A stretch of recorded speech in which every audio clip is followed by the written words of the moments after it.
Hello again to all my first form Latin students, and welcome to the first week of April. We are up to lesson 30 in our first form Latin book, which means we are very, very close to the end. You guys have learned a lot this week or this year. I hope you're proud of yourselves. I hope you are reviewing everything you've learned. The more you review, the easier it all gets, and the more fun learning Latin is. Before we move on to look at what we learned in lesson 32 and what we're going to learn in lesson 33, let's do a quick review together of all our declension endings, which is what we spent a couple of units working on and you took a quiz on. And I hope that you are continuing to review all of those, not only the vocabulary, but you also need to keep reviewing the endings. So let's grab the whiteboard and let's go through a quick review of all our declension endings. Okay, let's see. I'm going to move the computer over. There we go. All right. First declension. Let's do the endings first. A,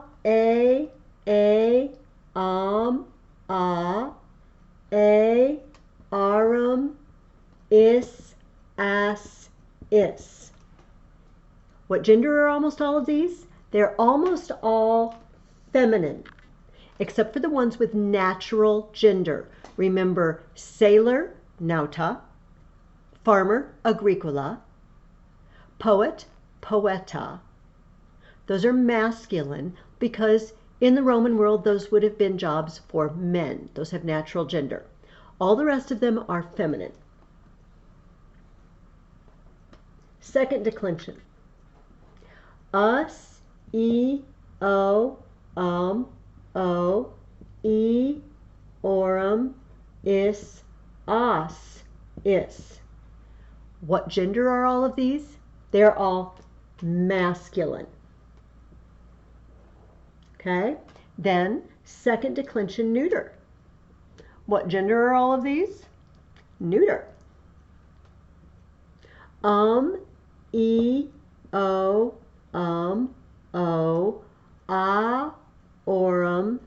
is, is. Notice the plural. Nominative and accusative end in A, and nominative and accusative are the same. This is true for all neuter nouns in Latin. Now, we have two of them that are both called second declension. How do we know what declension a noun is in Latin? When they give you the vocabulary listing, for example, mensa, and then that AE, or servus, and that I, what is this? It is not the plural, although the plural is the same as that. It is the genitive singular. That's where we go to find out what declension a noun is in Latin. We have to look at the genitive singular. Every noun with a genitive singular of AE is first declension. Every noun with a genitive of I is second declension. That's why both of these are second declension. Okay, I got to get my paper towel just a second. Okay, let's move on. Third declension. X, is, em, a, s, ibus, s, ibus. What gender are all of these? You got to learn them. It's a mixed bag, masculine and feminine. However, the makers of the first form Latin book did you a favor by sorting them out according to likenesses. So we found out that all the nouns they gave you that end in X, lux, pax, they are feminine. Lex, except for dukes, because dukes has natural gender. Duke, leader, would be a man. All right. Then we've also learned a group of third declension neuter nouns, which are obviously neuter. And they don't have a normal starting, so we just make the noise. Bz, is, e, bz, a, ebus, ebus. Okay. These are nouns like flumen, lumen. I'm trying to remember some of the other ones you've learned. I can't remember any others. So they do the same as the second declension neuters. Remember, nominative and accusative are the same, and the plurals end in a. Okay, fourth declension. Us, ooey, oo, us, ebus, us, ebus. And all the us's, except the nominative, have the little line over them. These are mostly masculine. Can you remember the two that are not masculine? House and hand, domus and manus. Fourth declension reminds us why we must always learn the genitive. How can you tell the difference between domus and servus? Well, you can't. You can't by just looking at these. You have to know what the genitive is. So this is why I encouraged you, when you learn fourth declension vocabulary and when you review it, don't just learn that domus means home. Learn that domus means home. Say the nominative and the genitive. This will remind you that it's not second declension like servus. Okay, and we only have one declension left. Fifth declension. S, A-E, M-A, S, arum, abus, S, abus. These are most always feminine. There aren't very many of them, except for, do you remember which one is not? Day, DS. Day is masculine. Okay, I'm going to hold this. Ooh, wow, we filled the board. Look at all the stuff you guys have learned. You guys are awesome. All right, keep doing this. Even if it's not in your worksheet, every day pick a noun and decline it. You can check yourself in the book to make sure you did the endings right. Have the noun of the day and decline it. All right, this would be a good, really good idea, and it will make Latin easier for you. The more you review, the better you know it, the easier it all gets. Okay, let's erase this. Let me put my pen down. Oh, there's, I'm going to try to roll away.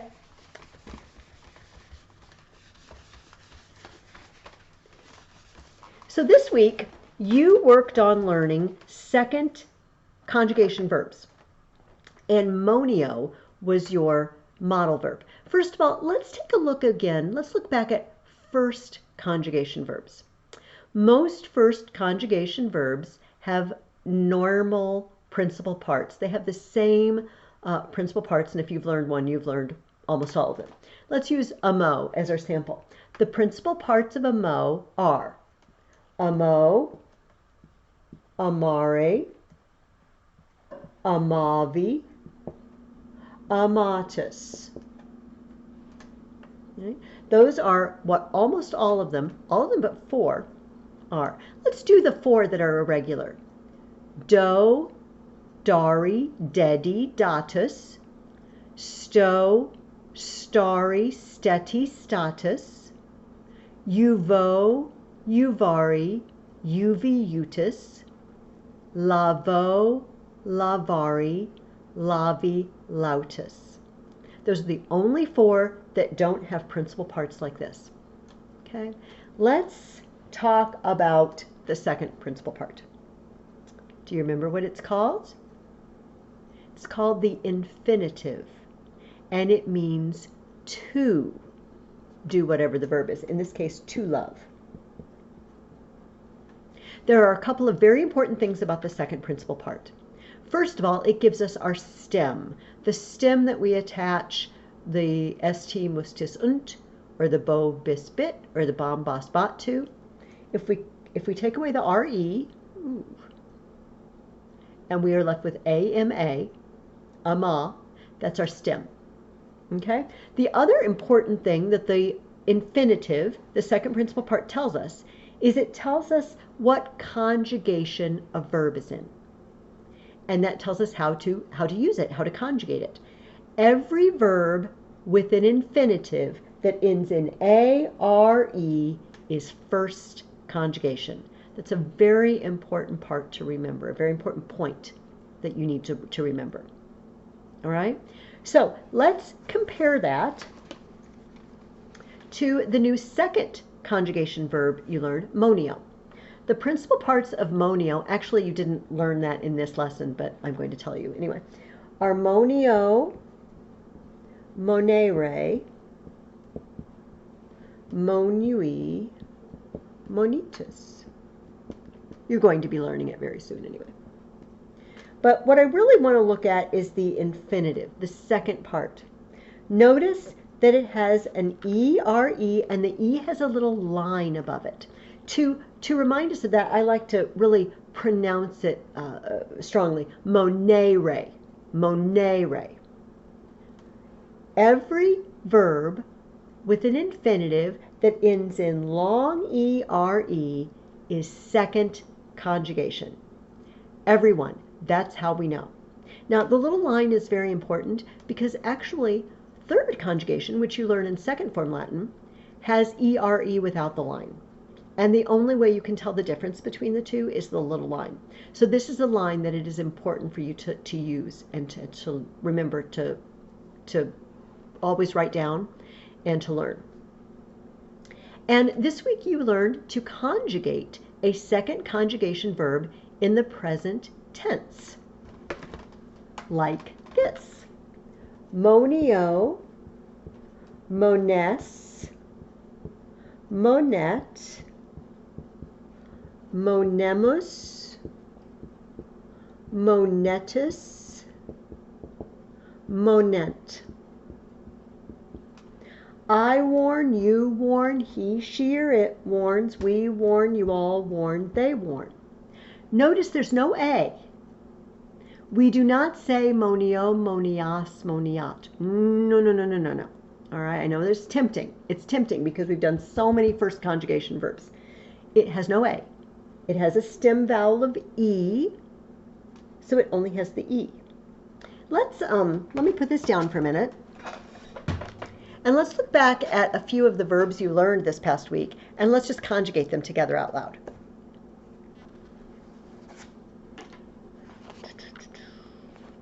Okay, how about debio? Do you remember what debio means? Owe or ought, like debt. Debio, debes, debet, debemus, debetus, debent. Let's do habio. Habio, habes, habet, habemus, habetus, habent. Habio means have, by the way. Movio. Movio is very easy. It means move. Movio, moves, movet, movemus, movetus, movent. Let's do one more. Oh, the easiest one of all, video. Video, I see. Video, vides, videt, videmus, videtus, vident. All right, good job. Now I want to give you, actually, get your student book. I hope that you always, before we start the video, before you start watching the video, get your student book out and your workbook out as well. If you don't have it with you, just stop the video, just pause it, go get your student book, and bring it back and resume the video. All right, so go do that. Okay, now I think you went and did that. Let's look at page 75 in your student book. And do you see how it says oral drill at the bottom? Let's go through, let's go through all 10 of the Latin verbs on the left-hand side. And I want you to see if you can come up with what they mean. If you want to pause the video, remember you can always pause the video if you want to think about it. You can also, if you need a cheat sheet, page 74 has all the verbs for you.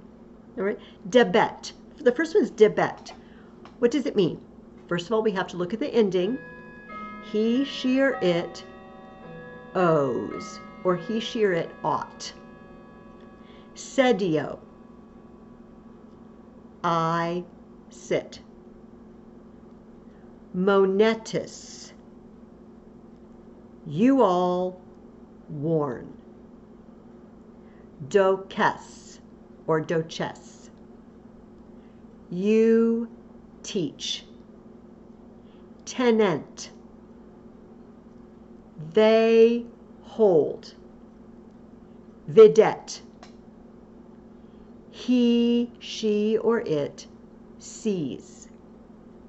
Gaudemus, we rejoice. Takeo, or tacheo, I am silent. Movent, they move. Habet, he, she, or it has. Do you see what I do? I look at it, and first of all, I just don't do anything but look at the ending. The O, S, T, muss, tis, und. It tells me who's doing it. Then all I have to do is go back and see what they're doing. Let's try a few. Let's do the first 5 of the English to Latin. All right? I'm not going to write them on the board, but you can follow along in your book. The first one is we are silent. What's it going to end in? Muss. What's the verb for silent? Tacheo. Tachemus. We are silent. They owe. Actually, let's do these the other direction so that we will say them in the order that we write them. They owe. What's the word for owe? Debio. What's the ending for they? Nt. Debent. I move. What's the word for move? Movio. What's the ending for I? O. Movio. She sees. What's the word for see? Video. What's the ending for she? T. Videt.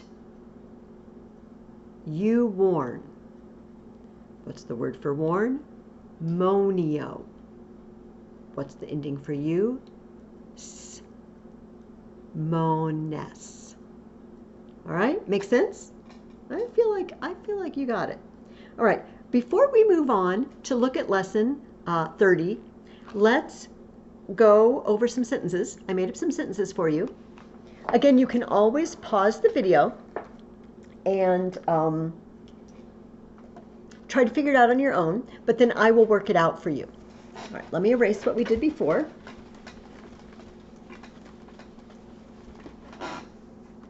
Okay, first up today. Puelle panem habent. I can't ever get this straight. All right, let's start with the verb. Habent. Habio means have, and nt means they. They have. Now we look at the sentence. Is there anything that could be the they? Puelle has a subject ending, plural subject. The girls. The girls have. Now we need to find a direct object if we've got one. This has a direct object accusative ending. Bread. The girls have bread. Did you get it? I hope so. All right, next one. Rex oppidum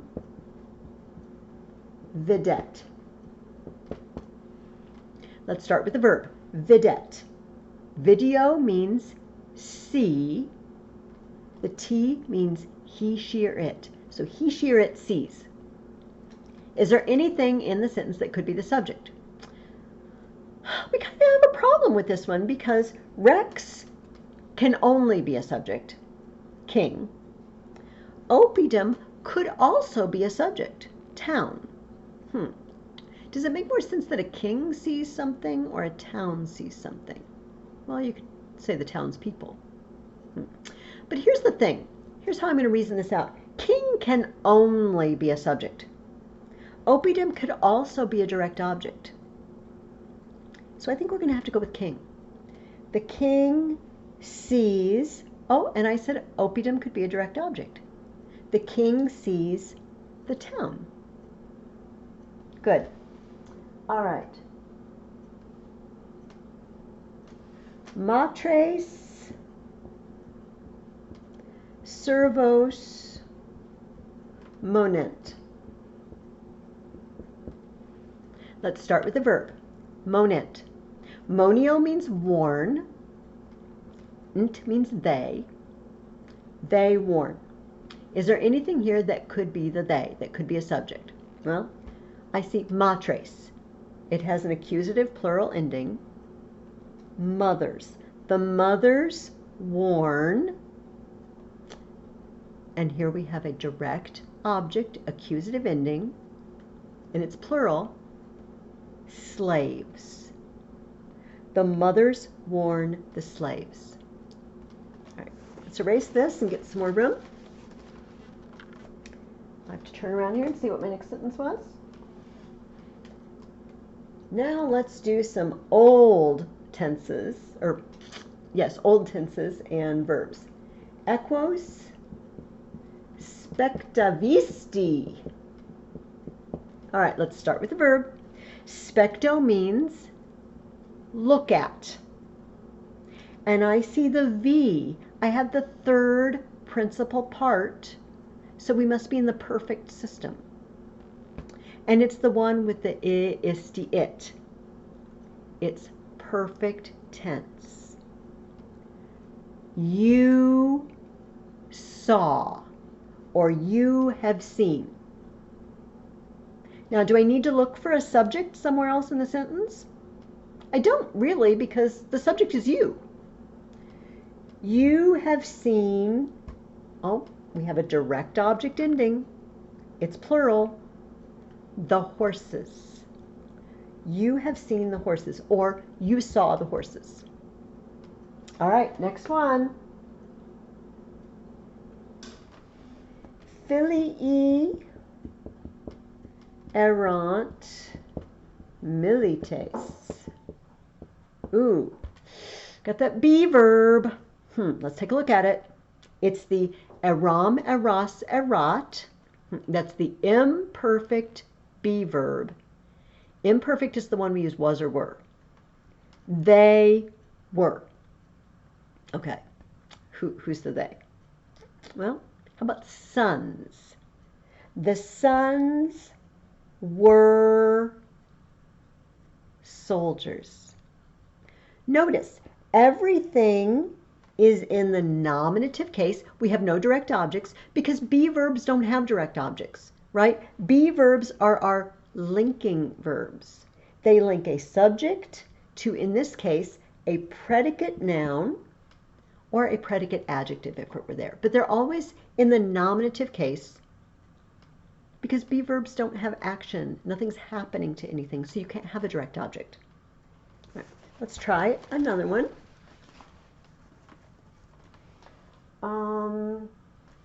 Ooh, I hope this isn't true for you today. Dies est malus. Est. Sum es est. He, she, or it is. Present tense. What is? The day.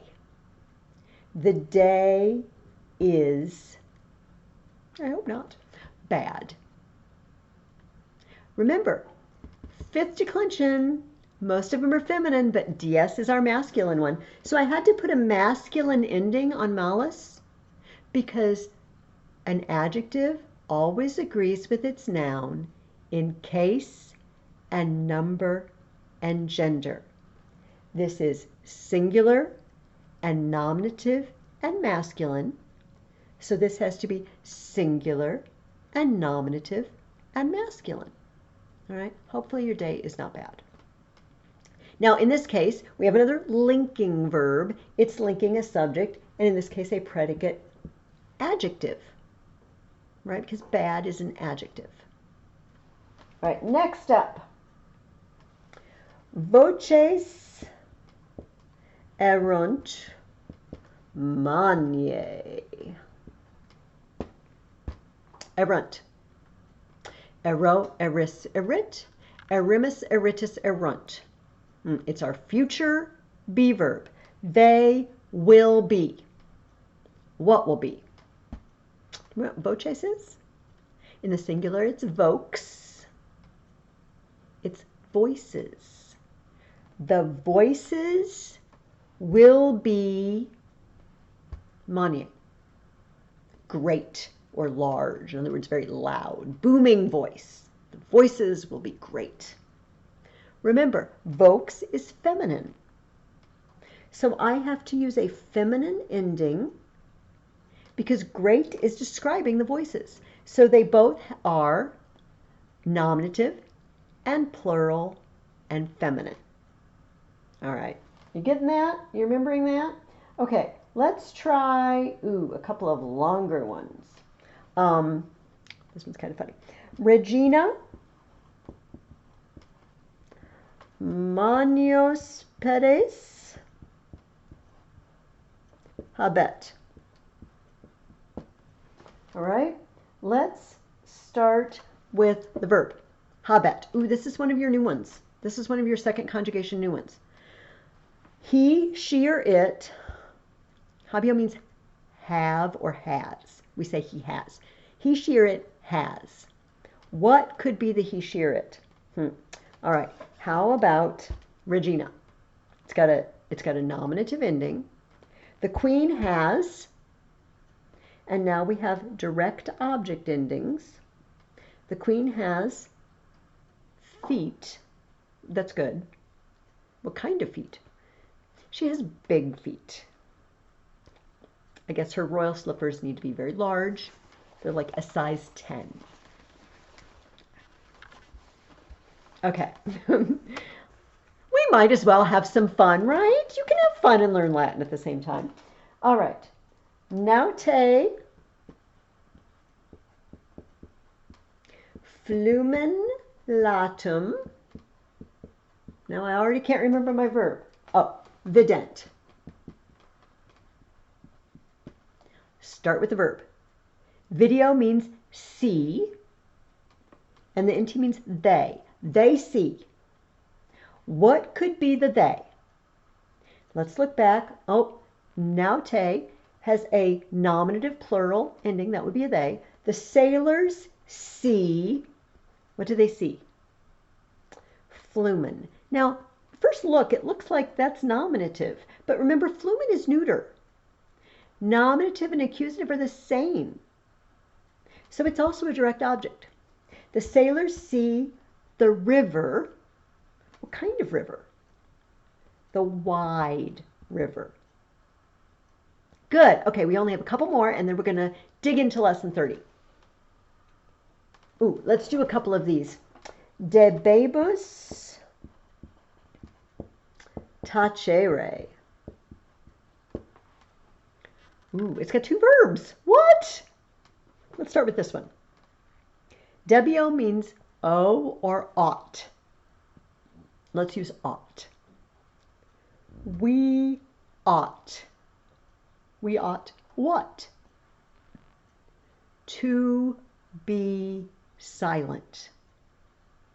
Now, this is an example of that. They call it a complementary infinitive. All right. It's not complimentary because it compliments it. It says, oh, you're so pretty. You're so beautiful. No, it's complimentary because it completes the thought. And ought always takes one of those. I ought. Imagine a sentence where you don't finish it. I ought to do something. We always finish it with an infinitive. We can finish other ones. He is preparing to leave, to eat. That's a complementary infinitive. Let's look at one more like that. All right.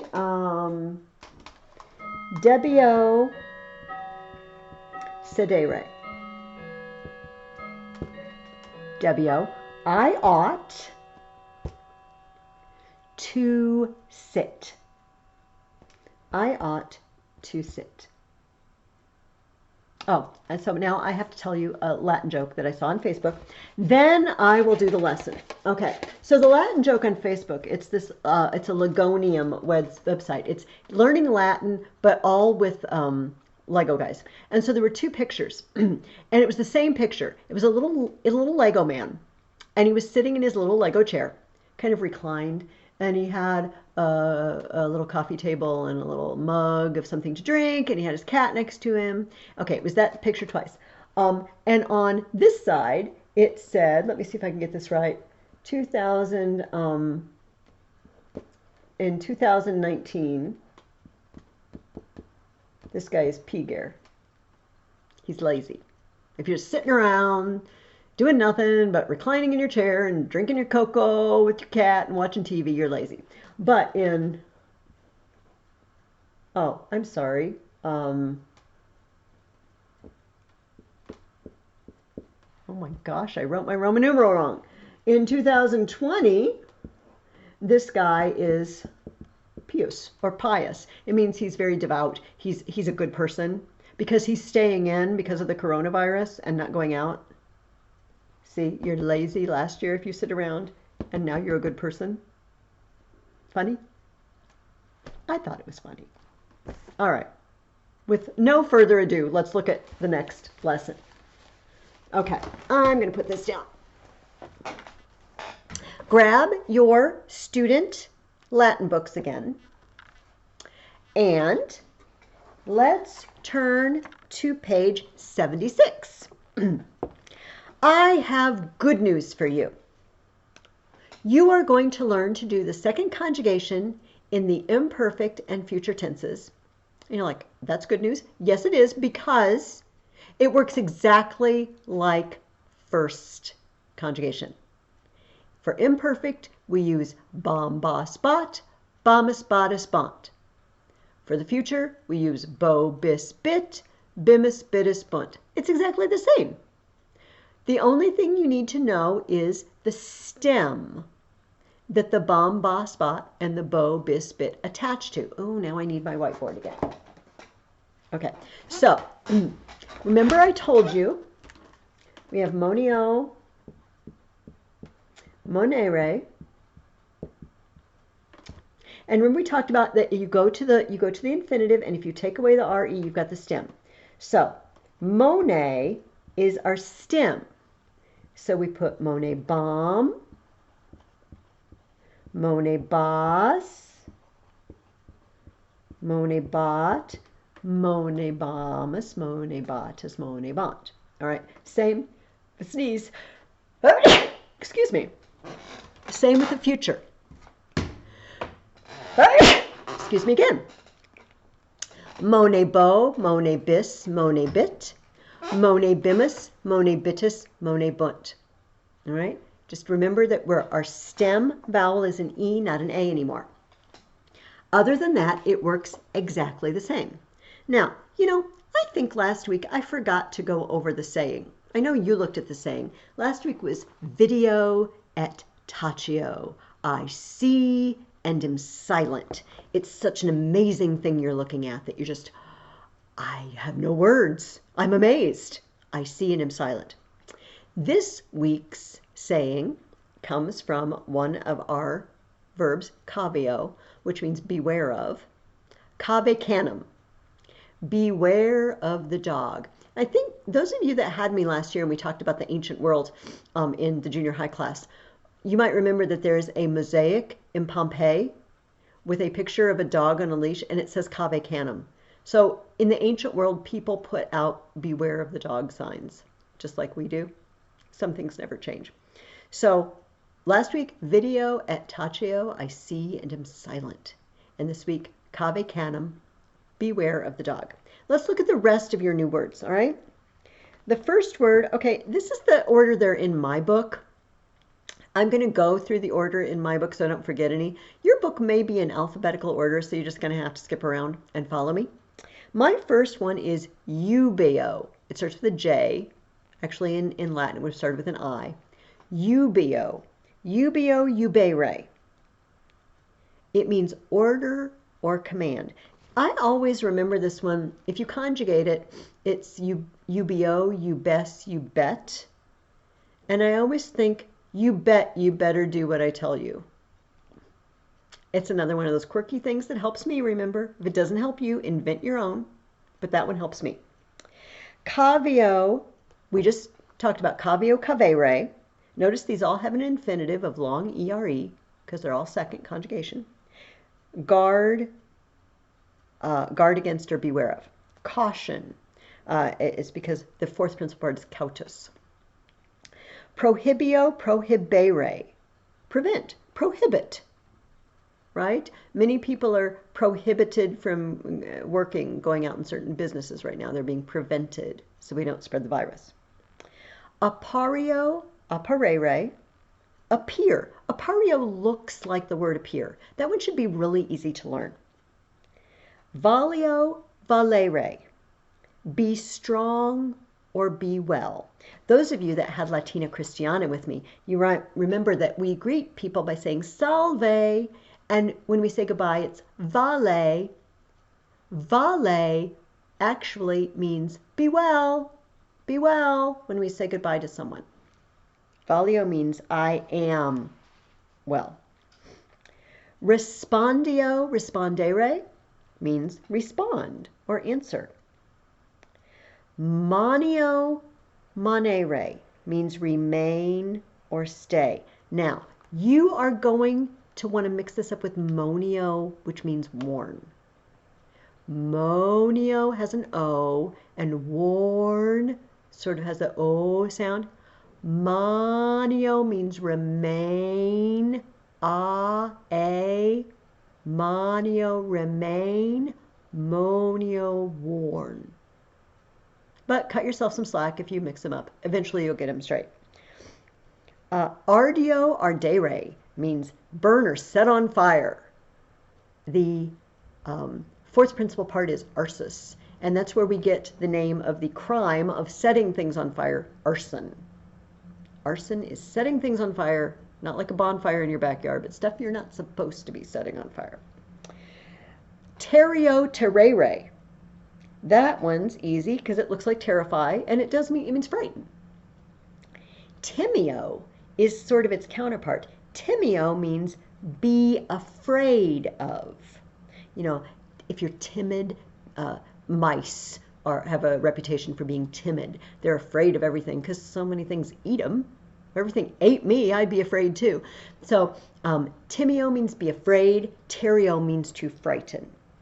All right. Oh, hey, that I forgot. On page 77 is the picture of that mosaic with the dog on the leash, with the cave canem, except you can't see the words cave canem there. Look at the top of page 77 in your book. Notice where it says pugnare timio. Timio is another verb that it easily takes one of those complementary infinitives. I am afraid to do something. So in the first one, I am afraid to fight. Pugnare timio. The second one, timemus natare. We fear to swim. We are afraid to swim. Okay? So this week I want you to do the worksheet pages for lesson 30. Please, please, please, as always, if you have a problem, a question, a comment, you may email me freely. You may call me on the phone. Not a problem. If for some reason I don't hear you, I will call you back as soon as I am able. I would like to do one more thing before we leave it off for this week. Grab your workbook. Pause the video if you need to. Go grab your workbook. And I would like you to turn in your workbook to page 160. We are going to do the honors exercises. We're going to do the first 2 of them together. I want you to try them.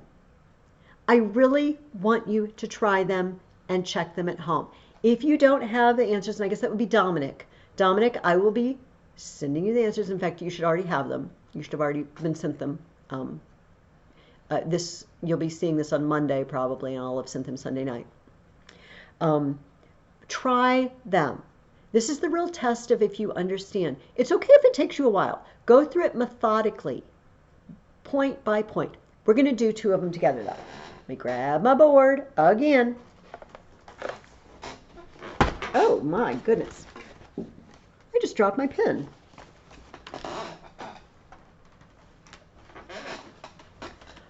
Just because I'm in video, I behave the same as I do in class, don't I? Okay. The first one on page 160 at the bottom of the page says, the bad poet was afraid of big words. So that makes him a really bad poet if he's very limited in his words. Okay. What is the subject of the sentence? Poet. So the word poet is going to be nominative. Poeta. What kind of poet is he? He's a bad poet. Do you remember the word for bad? The word for bad is malus Now, we have to choose whether we're going to use the us, or endings. And we're going to change that. Choose that by knowing what gender poeta is. What gender is poeta? Poeta is masculine. It's one of those first declension nouns that actually is masculine, even though it has a feminine ending. So he has to be a poeta malus, because they're both masculine. Okay. The bad poet was afraid. Okay. We can look back in your student book if you want, but we just learned that the word for afraid is timeo. All right. And it was afraid. What tense is was afraid? It's imperfect, isn't it? It's the bomb, boss, bot. Bot is he, she, or it. So we have Time, that's our stem. Ooh, I'm getting off the screen here. Time bot was afraid of. Now, what is he afraid of? Big words. All right. What is the word for word? What is the word for word? Verbum. Ooh, it's neuter because it ends in So what is it in plural, accusative plural? Verba. And what kind of words? Big words. Well, this is accusative and neuter and plural. So we need accusative and neuter and plural. And in this case, they actually look the same. So the bad poet was afraid of big words. Big words. All right? Okay, let's do number 2 together. Let's work our way through it, and then I want you to try the other ones on your own. Father is always well. What's the subject? Father. What's the word for father? Pater. Pater. And it's the nominative form because it's the subject. Is well. We just learned what we're learning. The word for be well, valeo. Is well. Okay, that sounds like present tense to me, is well. So we just need present tense. Valeo, vales, valet. Oh, valet means he, she, or it. Father's a he. Valet. I'm leaving a space here. You guys know why. Because he's always well. Do you remember the word for always? Do you remember always faithful? Semper. Pater semper valet. Father is always well. Give the rest of those honors exercises a try. do the practice and all the worksheets for lesson 30. I'm really not very concerned about us doing those questions on page 156. You can just, we will cover these things as we go through class. We talked about predicate nominatives and predicate adjectives today. So you can just not answer the word study and grammar questions for the rest of the book. I will go over them with you in other ways during the lesson. So don't worry about those, but the rest of it is mostly conjugating the verbs. But please, you've got a lot of sentences to translate on page 159. That's the heart of the lesson. And then, but also try those honors exercises on page 160. All right. Any questions? You can call me, email me, and if not, I will be seeing you next week. You guys have a good one. Bye-bye.